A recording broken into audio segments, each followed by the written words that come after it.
పవన్ కళ్యాణ్ గారికి ఆ పార్టీ ముఖ్య నాయకులు వరుసగా షాక్లు ఇస్తూ పోతున్నారు. కూటమి ప్రభుత్వ తీరు మీద జనసేన పార్టీ నాయకుల్లో తీవ్ర అసంతృప్తి కూడా ఉంది. అసంతృప్తి, ఆగ్రహం ఉందనేందుకు గత 2-3 రోజులుగా ఆ పార్టీ నాయకులు వ్యవహరిస్తున్నటువంటి తీరును బట్టే మనం ఎగ్జాంపుల్ కూడా చెప్పుకోవచ్చు.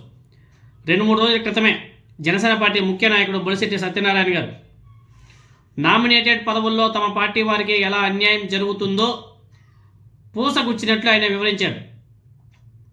విశాఖపట్నం జిల్లాలోనే తన సొంత నియోజకవర్గంలో 2-3 ప్రముఖ ఆలయాల్లో కనీసం ఒక్కటంటే ఒక్క నామినేటెడ్ పదవి కూడా రాలేదని చెప్పేసి ఆయన ఆవేదన వ్యక్తం చేశారు.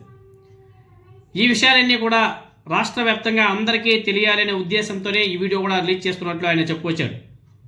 అదేవిధంగా బొలిశెట్టి వీడియో జనసేన పార్టీలో ఒక కలకలం రేపుతుంటే, జనసేన పార్టీ వీర మహిళ, అదేవిధంగా ఆమె లాయర్ కూడా అనేక టీవీ ఛానల్ కూడా డిబేట్లో కూడా పాల్గొంటూ ఉంటుంది. ఆమె పేరే రజనీ.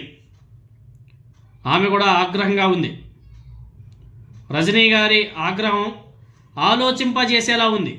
ఎందుకంటే ఒక లాయర్, ఆమె లాయర్ గారి మాటలో చాలా స్పష్టంగా ఉంటాయి. బాగా టెక్నికల్గా మాట్లాడతారు. వాళ్ళు తప్పునే చెప్తారు. దాన్ని కప్పిపుచ్చుకొని దొంగ మాటలు మాట్లాడరు వాళ్ళు ఎప్పుడు కూడా మ్యాక్సిమం.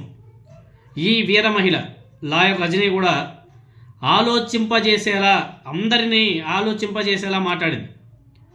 రాసలీలకు పాల్పడుతూ రెడ్ హ్యాండెడ్గా పట్టుబట్టినటువంటి తిరుపతి జిల్లా railway Koduru Janasena party MLA Arava శ్రీధర్ని ఇంకా ఎందుకు సస్పెండ్ చేయలేదు, అతన్ని సస్పెండ్ చేయకుండా నాంచివేత ధోరణి ఏమిటి అని చెప్పేసి ఆమె గట్టిగా నిలదీస్తుంది. ఇలాంటి వాళ్ళ తీరుతో జనసేన పార్టీ భ్రష్టు పట్టిపోతుంది. కానీ ఆయన కూడా మళ్ళీ సపోర్ట్ చేసే మా జన సైనికులకైనా సరే కొంచెమైనా సరే సిగ్గుండాలని చెప్పేసి ఆమె ఆవేదన వ్యక్తం చేసింది. ఇంతటితో ఆమె ఆగలేదు. మాజీ మంత్రి అంబటి రాంబాబు గారి ఇంటి మీద దాడి విషయంలో కూడా కూటమి ప్రభుత్వాన్ని కడిగి పారేసింది. కూటమి ప్రభుత్వం అనుసరిస్తున్నటువంటి తీరును తీవ్రంగా తప్పుపట్టింది ఆమె.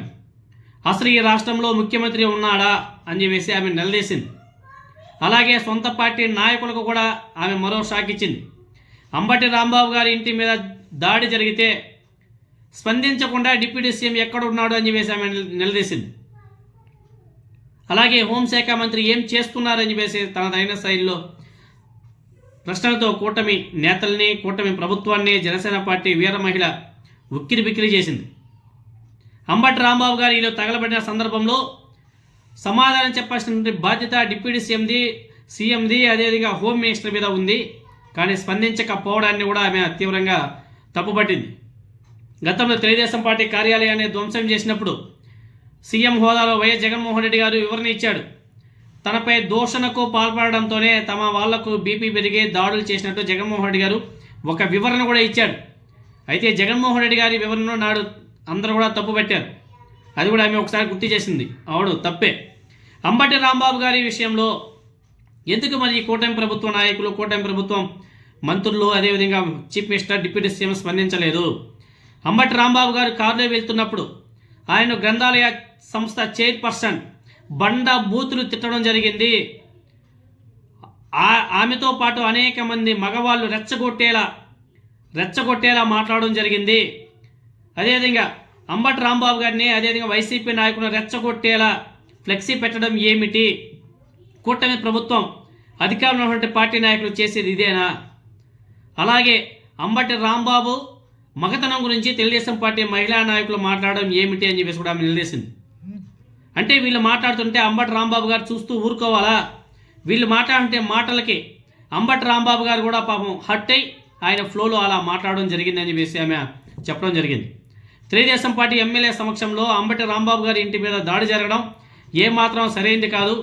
తెలుగుదేశం పార్టీ ఎమ్మెల్యే భర్త, అదేవిధంగా ఒక కేంద్ర మంత్రి పెమ్మసాని చంద్రశేఖర్, వీళ్ళందరూ కూడా కలిసి కట్టుకొని తెలుగుదేశం పార్టీ నాయకులను రెచ్చగొట్టి మరి అక్కడికి పంపి ఆయన మీద, ఆ ఇంటి మీద దాడి చేయడం కూడా జరిగింది.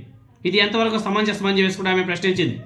కూటమిని కాపాడుకోవడం పక్కన పెట్టి ముందు ప్రజల్ని రక్షించండి అని చెప్పేసి ఆమె గట్టిగా మీడియాలో కూడా అనేక సందర్భాలు ఆమె మాట్లాడింది. అదేవిధంగా జనసేన పార్టీలో బొలిశెట్టి సత్యనారాయణ, అదేవిధంగా రజనీ బలమైన నాయకులు పవన్ కళ్యాణ్ మీద ఈగ వాలినా వాళ్ళు తట్టుకునే వాళ్ళు కాదు.